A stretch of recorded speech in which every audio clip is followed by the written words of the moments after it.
ನಮಸ್ಕಾರ ಸ್ನೇಹಿತರೆ, ಇವತ್ತಿನ ಟಾಪ್ ಅಪ್ಡೇಟ್ಗೆ ನಿಮಗೆಲ್ಲರಿಗೂ ಸ್ವಾಗತ. ಇವತ್ತಿನ ಈ ಒಂದು ವಿಡಿಯೋದಲ್ಲಿ ಜನ ಸಾಮಾನ್ಯರಿಗೆ ಟಾಪ್ ಬ್ರೇಕಿಂಗ್ ಸುದ್ದಿ ಬಂದಿದೆ. ನಾಳೆಯಿಂದ ಗೃಹ ಲಕ್ಷ್ಮಿ ಯೋಜನೆಯ ಹಣ ವರ್ಗಾವಣೆ ಕುರಿತು ಹೊಸ ಅಪ್ಡೇಟ್ ಲಕ್ಷ್ಮಿ ಹೆಬ್ಬಾಳ್ಕರ್ ಅವರಿಂದ.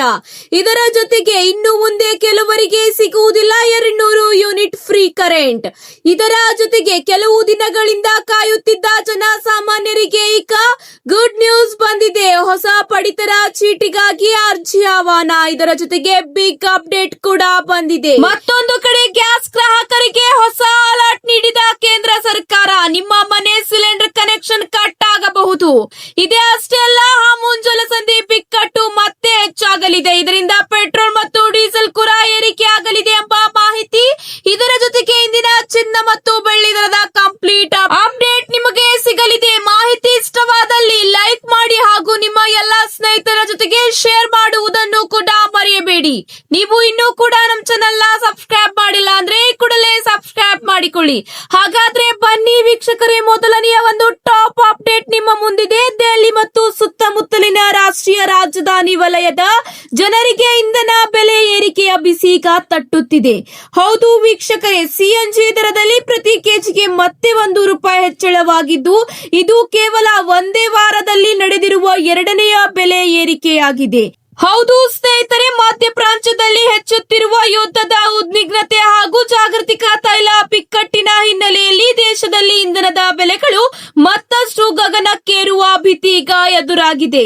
ಹೌದು, ಇತ್ತೀಚೆಗಷ್ಟೇ ಪೆಟ್ರೋಲ್ ಮತ್ತು ಡೀಸೆಲ್ ದರದಲ್ಲಿ ಲೀಟರ್ಗೆ ತಲಾ ₹3 ಏರಿಕೆಯಾಗಿತ್ತು. ಆದರೆ ಜಾಗತಿಕ ಪರಿಸ್ಥಿತಿ ಹೀಗೆ ಮುಂದುವರೆದರೆ ಮುಂಬರುವ ದಿನಗಳಲ್ಲಿ ಇಂಧನ ದರದಲ್ಲಿ ಮತ್ತೊಮ್ಮೆ ₹8 ರಿಂದ ₹10 ಭಾರಿ ಏರಿಕೆಯಾಗುವ ಸಾಧ್ಯತೆ ಇದೆ ಎಂಬ ಮಾಹಿತಿ ತಿಳಿದು ಬಂದಿದೆ. ಹೌದು, ಈ ಸಂಭವನೀಯ ಇಂಧನದ ದರ ಏರಿಕೆಯು ಸಾಗಾಣಿಕೆಯ ವೆಚ್ಚವನ್ನು ಹೆಚ್ಚಿಸಲಿದ್ದು, ಮಾರುಕಟ್ಟೆಯಲ್ಲಿ ನಿತ್ಯ ಬಳಕೆಯ ಅಗತ್ಯ ವಸ್ತುಗಳ ಬೆಲೆ ಶೇಕಡಾ 10 ರಿಂದ 20ರಷ್ಟು ದುಬಾರಿಯಾಗುವ ಸಾಧ್ಯತೆಯೂ ಕೂಡ ಇದೆ.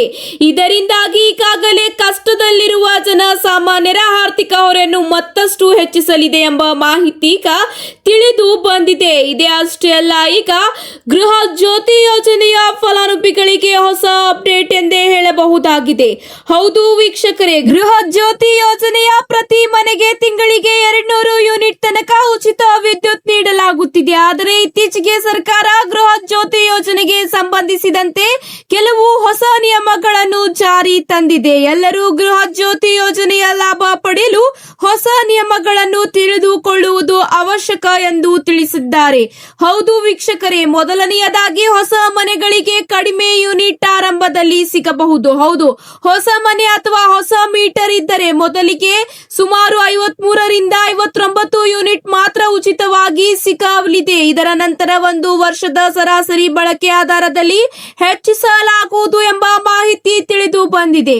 ಇದೇ ಅಷ್ಟೇ ಅಲ್ಲ, ಈ ಯೋಜನೆಯ ಲಾಭ ಪಡೆಯಲು ನಿಮ್ಮ ವಿದ್ಯುತ್ ಖಾತೆಯನ್ನು ಆಧಾರ್ ಜೊತೆ ಲಿಂಕ್ ಮಾಡಬೇಕು.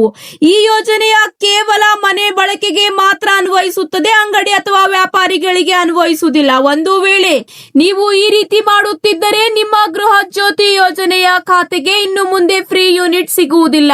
ಇದೀಗ ಹಲವು ವರ್ಷಗಳಿಂದ ಹೊಸ ಬಿಪಿಎಲ್ ಪಡಿತರ ಚೀಟಿಗಾಗಿ ಕಾಯುತ್ತಾ ಕುಳಿತಿದ್ದ ಬಡ ಕುಟುಂಬಗಳಿಗೆ ಸಿಹಿ ಸುದ್ದಿ ಸಿಕ್ಕಿದೆ. ಹೌದು ಸ್ನೇಹಿತರೆ, ಆಹಾರ ಮತ್ತು ನಾಗರಿಕ ಸರಬರಾಜು ಇಲಾಖೆ ಪ್ರಸ್ತುತ ವರ್ಷದಲ್ಲಿ ಹೊಸ ಬಿಪಿಎಲ್ ಕಾರ್ಡ್ ವಿತರಣೆಗೆ ವೇಗ ನೀಡಿದ್ದು, ಈಗ ಅರ್ಜಿಗೆ ಆಹ್ವಾನ ನೀಡಲಾಗಿದೆ. ಹೌದು ವೀಕ್ಷಕರೇ, ಹೊಸ ಪಡಿತರ ಕಾರ್ಡ್ಗಳು ಈಗ ವಿತರಣೆ ಆರಂಭ ಮಾಡಲಾಗಿದೆ. ಇದೇ ಅಷ್ಟೇ ಅಲ್ಲ, ಈಗಾಗಲೇ ಅರ್ಜಿ ಸಲ್ಲಿಸಿದ್ದಂತಹ ಫಲಾನುಭವಿಗಳಿಗೆ ಕಾರ್ಡ್ ವಿತರಣೆ ಮಾಡಲಾಗುತ್ತಿದೆ. ಇದೇ ಅಷ್ಟೇ ಅಲ್ಲ, ಕಾರ್ಡ್ಗಾಗಿ ಅರ್ಜಿಗೂ ಕೂಡ ಈಗ ಆಹ್ವಾನಿಸಲಾಗಿದೆ. ಪಡಿತರ ಪಡೆಯುವುದರ ಜೊತೆಗೆ ಸರ್ಕಾರದ ವಿವಿಧ ಯೋಜನೆಗಳ ಲಾಭ ಪಡೆಯಲು ಕೂಡ ಬಿಪಿಎಲ್ ಕಾರ್ಡ್ ಅಗತ್ಯವಾಗಿದೆ. ಹೀಗಾಗಿ ಹೊಸ ಕಾರ್ಡ್ಗಳಿಗೆ ಅಪಾರ ಬೇಡಿಕೆ ಇದೆ. ವಿಶೇಷವಾಗಿ ಗ್ರಾಮೀಣ ಪ್ರದೇಶದಲ್ಲಿ ಅನೇಕ ಕುಟುಂಬಗಳು ಹಲವು ವರ್ಷಗಳಿಂದ ಅರ್ಜಿ ಸಲ್ಲಿಸಿ ಕಾಯುತ್ತಿದ್ದರು. ಈ ಹಿನ್ನೆಲೆಯಲ್ಲಿ ಆಹಾರ ಇಲಾಖೆ ಅರ್ಜಿಗಳ ಪರಿಶೀಲನೆ ಕಾರ್ಯವನ್ನು ವೇಗಗೊಳಿಸಿ ಅರ್ಹ ಕುಟುಂಬಗಳಿಗೆ ಕಾರ್ಡ್ ವಿತರಣೆ ಪ್ರಕ್ರಿಯೆ ಆರಂಭಿಸಿದೆ. ಹೌದು, ಶೀಘ್ರವೇ ವಿತರಣೆ ಮಾಡಲಾಗುವುದು. ಇದರ ಜೊತೆಗೆ ಅರ್ಜಿ ಸಲ್ಲಿಸಲು ನಿಮ್ಮ ಹತ್ತಿರದ ಸೇವಾ ಕೇಂದ್ರಕ್ಕೆ ಭೇಟಿ ನೀಡಿ.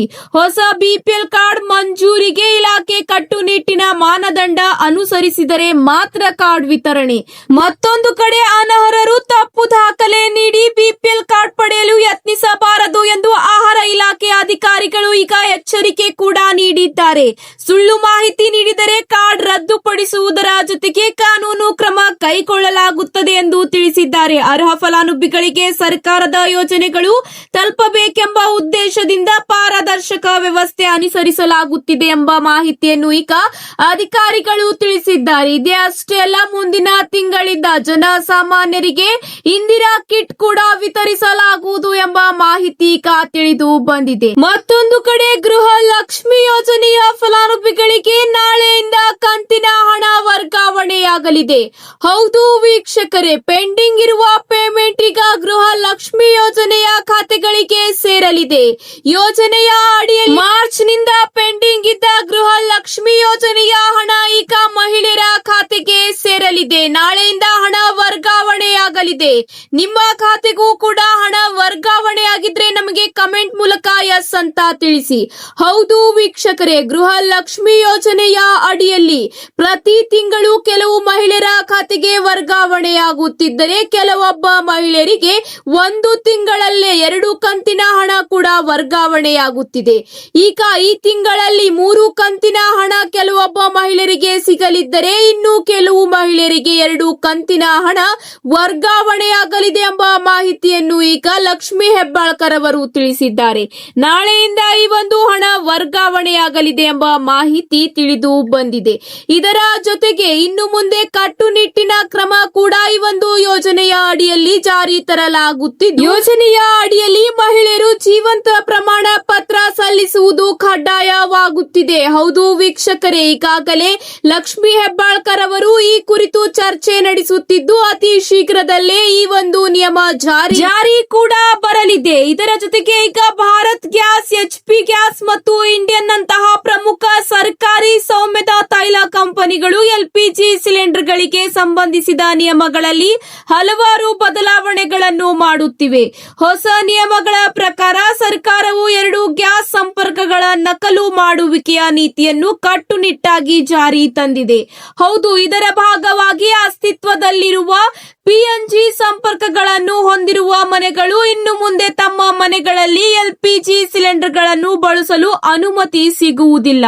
ಹೌದು, ನೀವು ಪ್ರಸ್ತುತ 2 ಸಂಪರ್ಕಗಳನ್ನು ಹೊಂದಿದ್ದರೆ ನಿಮ್ಮ ಎಲ್ಪಿಜಿ ಸಿಲಿಂಡರ್ ಸಂಪರ್ಕವು ಜೂನ್ನಲ್ಲಿ ಸಂಪರ್ಕ ಕಡಿತಗೊಳ್ಳುವ ಸಾಧ್ಯತೆ ಇದೆ.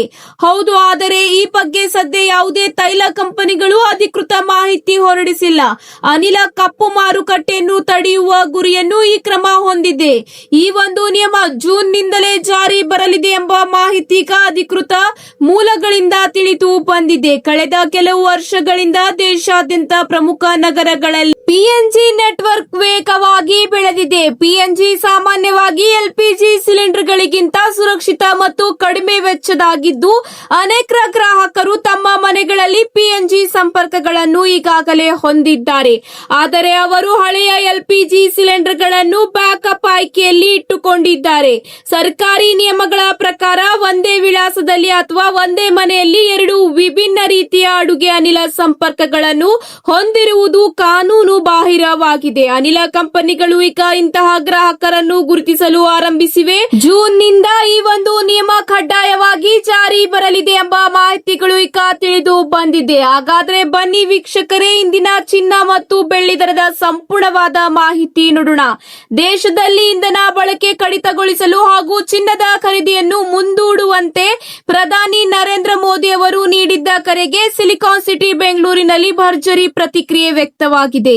ಪ್ರಧಾನಿಯವರ ಸಂದೇಶಕ್ಕೆ ಸಾರ್ವಜನಿಕರು ಸಕಾರಾತ್ಮಕವಾಗಿ ಸ್ಪಂದಿಸುತ್ತಿದ್ದು ರಾಜಧಾನಿಯಲ್ಲಿ ಚಿನ್ನ, ಬೆಳ್ಳಿ ಹಾಗೂ ಇಂಧನ ಮಾರಾಟದಲ್ಲಿ ಗಣನೀಯ ಇಳಿಕೆ ಕಂಡು ಬಂದಿದೆ. 50% ವ್ಯಾಪಾರ ಕುಸಿತವಾಗಿದೆ. ಇದೇ ಅಷ್ಟೇ ಅಲ್ಲ, ಇಂದಿನ ಚಿನ್ನ ಮತ್ತು ಬೆಳ್ಳಿ ದರದ ಸಂಪೂರ್ಣವಾದ ಮಾಹಿತಿ ನೋಡೋಣ ಬನ್ನಿ ವೀಕ್ಷಕರೇ. 24 ಕ್ಯಾರೆಟ್ ಚಿನ್ನದ ಬೆಲೆ 1,60,990 ರೂಪಾಯಿ ಇದ್ದರೆ 22 ಕ್ಯಾರೆಟ್ ಚಿನ್ನದ ಬೆಲೆ 1,46,750 ರೂಪಾಯಿಗೆ ಮಾರಾಟವಾಗುತ್ತಿದೆ. ಇದೇ ಅಷ್ಟೇ ಅಲ್ಲ, ಹಳದಿ ಹಾದಿಯಲ್ಲೇ ಸಾಗಿರುವ ಬೆಳ್ಳಿಯ ಬೆಲೆಯು ಭಾರಿ ಪ್ರಮಾಣದಲ್ಲಿ ಇಳಿಕೆಯಾಗಿದೆ. ಪ್ರತಿ ಕೆಜಿ ಬೆಳ್ಳಿಯ ಬೆಲೆ ಬರೋಬ್ಬರಿ 10,000 ರೂಪಾಯಿ ಇಳಿಕೆಯಾಗಿದ್ದು ಪ್ರಸ್ತುತ 1 ಕೆಜಿ ಬೆಲೆ 2,90,000 ರೂಪಾಯಿ ಆಗಿದೆ ಎಂಬ ಮಾಹಿತಿ ಈಗ ತಿಳಿದು ಬಂದಿದೆ. ಇವತ್ತಿಗೆ ಇಷ್ಟೇ ವೀಕ್ಷಕರೇ, ಮತ್ತೆ ಸಿಗೋಣ ಹೊಸ ಅಪ್ಡೇಟ್ ಜೊತೆಗೆ. ಮಾಹಿತಿ ಇಷ್ಟವಾದಲ್ಲಿ ಲೈಕ್ ಮತ್ತು ಶೇರ್ ಮಾಡುವುದನ್ನು ಕೂಡ ಮರೆಯಬೇಡಿ. ಧನ್ಯವಾದಗಳು.